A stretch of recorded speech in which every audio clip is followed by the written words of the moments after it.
Hello. ഇന്ന് ദേശീയ വായനാ ദിനമായതുകൊണ്ട് വായനയെ പറ്റി പറയാമെന്ന് വിചാരിച്ചു. വേറൊന്നുമല്ല, എൻ്റെ കുറച്ച് ചൈൽഡ്ഹുഡ് എക്സ്പീരിയൻസസ്, ഞാൻ എങ്ങനെ ഈ വായനയിലേക്ക് ഇൻട്രസ്റ്റഡ് ആയി, അല്ലെങ്കിൽ അതിപ്പോഴും എങ്ങനെ മുന്നോട്ട് കൊണ്ടുപോകുന്നു. സമയമൊന്നും കിട്ടാറില്ല, എന്നാലും ഞാൻ ശ്രമിക്കാറുണ്ട്. എൻ്റെ ചെറിയ പ്രായത്തിൽ ഞാൻ വായിച്ചു തുടങ്ങിയത് എങ്ങനെയാണെന്നറിയോ? പണ്ടൊക്കെ അങ്ങനെ ബുക്കൊന്നും അങ്ങനെ കണ്ടിട്ടില്ല ഞാനധികം. നമ്മളുടെ ഈ കടയിൽ നിന്നൊക്കെ സാധനം മേടിക്കുമ്പോൾ പേപ്പർ കിട്ടില്ലേ പൊതിഞ്ഞ്, ആ പേപ്പറൊക്കെ അതിൽ ഹെഡിങ് വായിച്ചിട്ട് ആ ന്യൂസൊക്കെ ഞാൻ വായിച്ചു തുടങ്ങി. പിന്നെ എനിക്കത് എല്ലാ വീടുകളിലൊന്നും പേപ്പർ എടുക്കത്തില്ല കേട്ടോ. അപ്പോൾ നമ്മളുടെ അവിടെ ഏരിയയിൽ ഒരു വീടെടുത്ത എല്ലാവരും അങ്ങനെ ചിലപ്പോൾ ഉച്ചയ്ക്ക് ക്ലാസ്സിലൊക്കെ പോയിട്ട് ചിലപ്പോൾ വൈകിട്ടായിരിക്കും ട്യൂഷനൊക്കെ പോയിട്ട് വന്നു കഴിഞ്ഞാൽ ഞാൻ ആ രാത്രി ഞാൻ ആ പേപ്പർ നോക്കും. പേപ്പർ നോക്കിയിട്ട് അത് ഞാൻ വായിക്കും. പഠിക്കാനൊക്കെ ബിലോ ആവറേജ് സ്റ്റുഡൻ്റ് ആയിരുന്നു, പക്ഷേ വായന, എഴുത്ത് ഇതിലൊക്കെ ഭയങ്കര ഇൻട്രസ്റ്റഡ് ആയിരുന്നു. വരയ്ക്കുമായിരുന്നു അത്യാവശ്യം. എനിക്ക് അങ്ങനെയുള്ള ക്രിയേറ്റീവായിട്ടുള്ള കാര്യങ്ങളോടായിരുന്നു പണ്ട് മുതലേ ഇഷ്ടം. എങ്ങനെയൊക്കെയോ 10ാം ക്ലാസ്സൊക്കെ തട്ടിമുട്ടി പോകുന്നെന്ന് പറയാനേ പറ്റുള്ളൂ. പക്ഷേ ബികോമിൽ എങ്ങനെയൊക്കെയോ പോയി. അത്രയ്ക്കും ക്വാളിഫിക്കേഷനെ പറ്റി പറയാനുള്ളൂ. എനിക്ക് കുറേ ആൾക്കാരുമായിട്ട് ഇൻട്രാക്ട് ചെയ്യാനും ഇതുപോലെ പോസിറ്റീവായിട്ട് സംസാരിക്കാനും ഒരു ചൂസ് ചെയ്ത ജോലി, അക്കൗണ്ട്സിലൊക്കെ ജോലി കിട്ടിയിട്ട് വേണ്ട എനിക്ക് കസ്റ്റമർ സർവീസ് മതിയെന്നും പറഞ്ഞ് ജോലി ചെയ്ത ഒരാളാണ് ഞാൻ. എനിക്കെപ്പോഴും ഇങ്ങനെ പ്ലസൻ്റായിട്ട് എല്ലാവരോടും ഇങ്ങനെ ഇൻട്രാക്ട് ചെയ്യുന്നതാട്ടോ ഇഷ്ടം.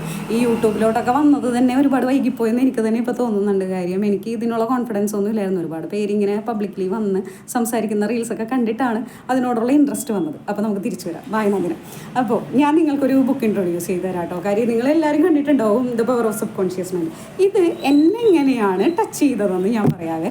അതായത് എനിക്ക് ഈ ബുക്ക് വായിക്കുമ്പോൾ, ഞാൻ റീൽസിലൊക്കെ കണ്ടിട്ടുണ്ട്, ഞാൻ അങ്ങനെ റിവ്യൂ ഒക്കെ നോക്കിയിട്ട് വായിച്ചൊരു ബുക്കാണിത്, വാങ്ങിയൊരു ബുക്കാണിത്. പക്ഷേ വായിച്ചു കഴിഞ്ഞപ്പോൾ ഞാൻ ദൈവത്തിനോട് ഇങ്ങനെ പ്രാർത്ഥിക്കുന്ന രീതിക്ക് പോലും അങ്ങനെയല്ല നമ്മൾ പ്രാർത്ഥനയെ പോലും സമീപിക്കേണ്ടതെന്ന് എനിക്കൊരു മെസ്സേജ് ഈ ബുക്കിൽ നിന്ന് കിട്ടി എന്നുള്ളതാണ് സത്യം. നമ്മൾ എങ്ങനെ ചിന്തിക്കണം, ഒരു കാര്യത്തോട് നമ്മളെങ്ങനെ അപ്രോച്ച് ചെയ്യണം, നമ്മളെ ഇഗ്നോർ ചെയ്യണവരോട് നമ്മളെങ്ങനെ അപ്രോച്ച് ചെയ്യണം, നമ്മുടെ മൈൻഡിനോട് നമ്മളെങ്ങനെ അപ്രോച്ച് ചെയ്യണം, നമ്മുടെ സ്കിന്നിനോട് നമ്മളെങ്ങനെ അപ്രോച്ച് ചെയ്യണം എന്ന് മുതൽ കുഞ്ഞു ഡീറ്റെയിൽസ് പോലും ഈ ബുക്കിൽ പറയുന്നുണ്ട്. ശരിക്കും നമുക്ക് കണക്റ്റ് ആവട്ടെ. ഇത് നല്ല ഇരുത്തി വായിച്ചു കഴിഞ്ഞാലുണ്ടല്ലോ മനസ്സിൽ നമ്മൾക്ക് നമ്മളുടെ ഭാവനയിൽ എഴുതിയേക്കുന്ന ആൾ ഉദ്ദേശിക്കുന്ന തന്നെയാണോ നമ്മൾ ഭാവനയിൽ കാണുന്നതെന്ന് നമുക്ക് പറയാൻ പറ്റത്തില്ല. എന്നാലും നമ്മളുടെ ഭാവനയിൽ നമുക്ക് കുറേ കാര്യങ്ങൾ മനസ്സിലാവും, ഒരു ക്ലാരിറ്റി വരും. നമ്മളെങ്ങനെ ചിന്തിക്കണം, എങ്ങനെ ജീവിക്കണം, എങ്ങനെ നമ്മളുടെ സ്കിൻ റൊട്ടീൻ ചെയ്യണം, നമ്മുടെ ഹെൽത്ത് നമ്മളെങ്ങനെ നോക്കണം, നമ്മളെങ്ങനെ പ്രാർത്ഥിക്കണം. അപ്പോൾ ചോദിക്കും, ഈ ബുക്കിൽ ഇതൊക്കെ തന്നെയാണോ എഴുതിയിരിക്കുന്നതെന്ന്. പക്ഷേ അതിൻ്റെ ഒരു ഉൾക്കാമ്പെന്ന് പറയുന്നത് നമ്മളെ ഒരു സക്സസ്സിലേക്ക് എത്തിക്കാൻ വേണ്ടിയിട്ടുള്ളൊരു മൈൻഡിൻ്റെ പ്രോസസ്സിലേക്ക് നമ്മളെത്തിക്കുന്ന ഒരു കാര്യമാണ് ഈ ബുക്ക് ചെയ്യുന്നത്. അപ്പോൾ എനിക്ക് പേഴ്സണലി ഭയങ്കരമായിട്ട് ഇഷ്ടപ്പെട്ട ഒരു ബുക്കാണ് കേട്ടോ. ഞാൻ ഇടയ്ക്കിടയ്ക്ക് ഇതിൻ്റെ ഓരോ ചാപ്റ്റേഴ്സും അങ്ങനെ എല്ലാം ഓർത്ത് വയ്ക്കത്തില്ലല്ലോ, ഓർത്തിരിക്കാനുള്ളൊരു കപ്പാസിറ്റി ഒന്നും അങ്ങനെ എനിക്കില്ല. അപ്പം ഞാൻ ഇടയ്ക്കിടയ്ക്ക് ഒരു റിപ്പീറ്റേഷൻ പോലെ ഞാൻ അതിൻ്റെ ഹെഡിങ് നോക്കിയിട്ട് ഓരോ ചാപ്റ്റേഴ്സ് ഞാൻ ഇടയ്ക്ക് വായിക്കാറുണ്ട്. അതൊക്കെ എന്നെ ഭയങ്കര പോസിറ്റീവ് ആക്കാറുണ്ട് കേട്ടോ.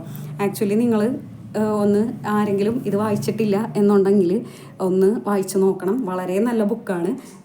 നിങ്ങളുടെ ലൈഫ് എങ്ങനെ ട്രാൻസ്ഫോം ചെയ്യണം എന്നുള്ള ഒരു ചിലപ്പോൾ ഒരു സെൻറ്റൻസ് ആയിരിക്കും നമ്മളുടെ ലൈഫിനെ സ്ട്രൈക്ക് ചെയ്ത് മാറ്റിമറിച്ച് നമ്മളൊരു വലിയ ലോകത്തേക്ക് ഒരു മിറാക്കിളൊക്കെ നമ്മുടെ ജീവിതത്തിൽ സംഭവിക്കുന്നത് കേട്ടോ. അതുകൊണ്ട് പുസ്തകങ്ങളെ ഒന്നും വില കുറച്ച് കാണണ്ട. കുറേ നേരം സോഷ്യൽ മീഡിയയൊക്കെ യൂസ് ചെയ്യുമ്പോൾ ഒന്ന് ബ്രേക്ക് എടുത്ത് ഒരു ബുക്കൊക്കെ ഒരു മാസം 3 മാസം കൊണ്ടൊക്കെ വായിച്ച് തീർത്താൽ മതിയാണ്. എന്നാലും വായിക്കണം. അത് ഭയങ്കര നമ്മളെ പോസിറ്റീവ് ആക്കും. കുറേ കഴിയുമ്പോൾ വായിച്ച് വരുമ്പോൾ നമുക്ക് എഴുതാൻ തോന്നും, നമ്മൾ എഴുതി തുടങ്ങും. ഇതൊന്നും ആരെയും കാണിക്കാനോ പബ്ലിഷ് ചെയ്യാനോ ഒന്നും അല്ലെങ്കിലും നമ്മളൊരു ക്രിയേഷൻ ചെയ്യുമ്പോൾ നമുക്ക് കിട്ടുന്ന ഒരു സെൽഫ് സാറ്റിസ്ഫാക്ഷൻ അത് ഭയങ്കരമായിരിക്കും. അത് ഭയങ്കര സന്തോഷമുള്ളൊരു കാര്യമാണ്. അനുഭവിച്ചിട്ടുണ്ട്.